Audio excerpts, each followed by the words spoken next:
Hi, my name is Irene Bell, and today we're going to learn how to create a group in Office 365. First thing you want to do is online, go to your web browser, Google Chrome, and type in outlook.office365.com. When it comes up, if you've logged into this to your computer prior, you may see your name. If multiple people have logged in this computer under this login, you might see multiple names. You can also select use another account if you have not seen your name. So you're going to go ahead and log in. And most people's settings go straight to your email. We're going to navigate away from the email by using the apps menu bar.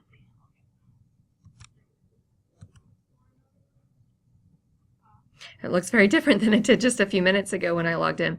And so, there we go. We had to get everything loaded. So on the apps menu bar, there we go. That's what it should look like. You should have all of these different apps, and we'll go into these apps at a later time. To create a group, go to People.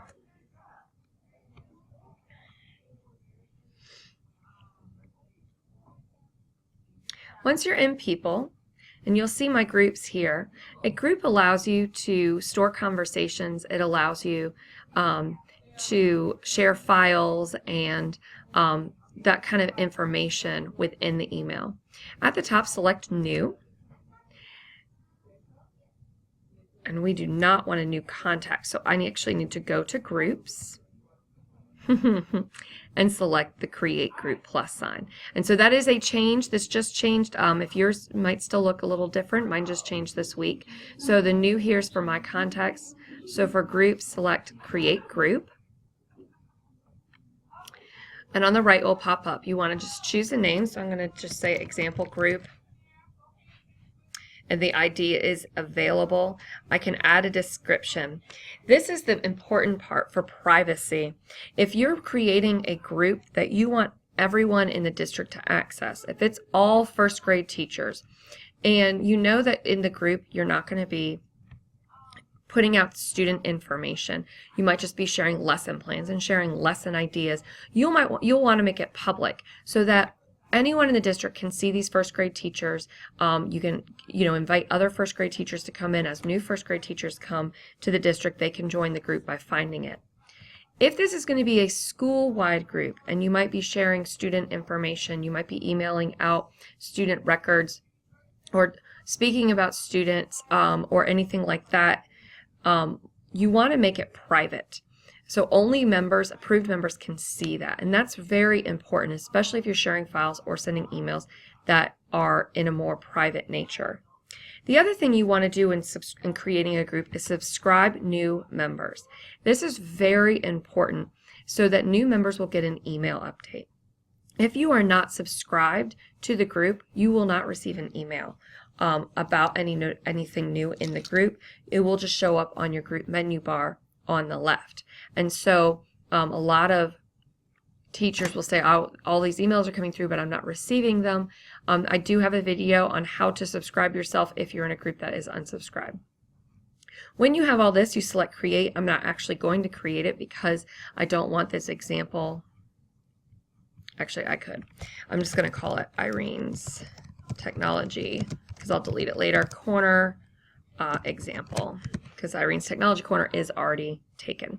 So I made it private, I subscribed it, and I select Create.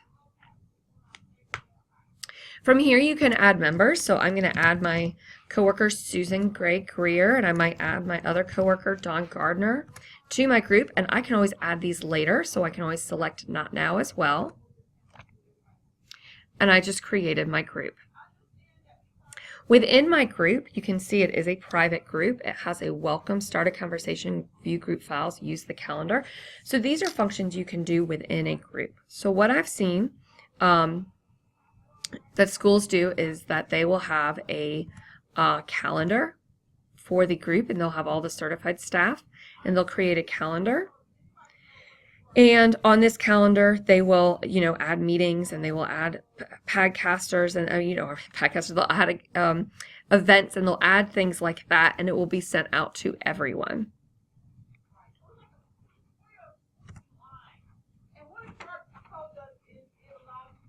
All right, we're going to go back to people. Oh, you're fine. I'm trying to figure out where I'm at. And then we're going to go back to my example group. And so, and I can also see my, my members, the admin, I am my admin, and then conversations. We can actually see the emails that are going out. As you can see on the left, I do have groups that have numbers by them. These are the number of unread groups or messages. So on ITS Tech Eds, we do have, most of them are from me, but we do have some emails that I haven't checked.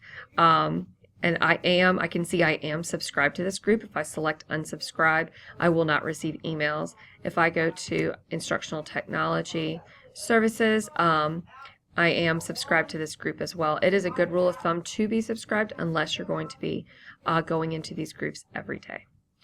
So this is how to create and set up a group in our Outlook Office 365.